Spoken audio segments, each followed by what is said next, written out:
আপনারা জানেন বিষয়টা, তাও বলে আওয়ামী লীগের জন্মের ইতিহাস আপনারা জানেন। 1949 সালের 23শে জুন এটা প্রতিষ্ঠিত হয় রোজ গার্ডেন হোটেলে ঢাকার।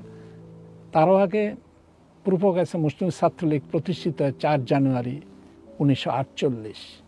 তো সেটা বাংলাদেশের ইতিহাসের এবং এদেশের রাজনৈতিক ইতিহাসের একটা অত্যন্ত গুরুত্বপূর্ণ সময়ে এই দুটি প্রতিষ্ঠানের আবির্ভাব।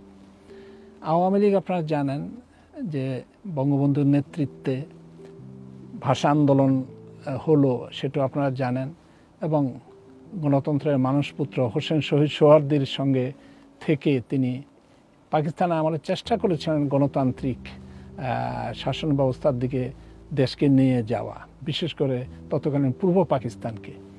তো সেটি তো আর হয়ে ওঠেনি। আপনারা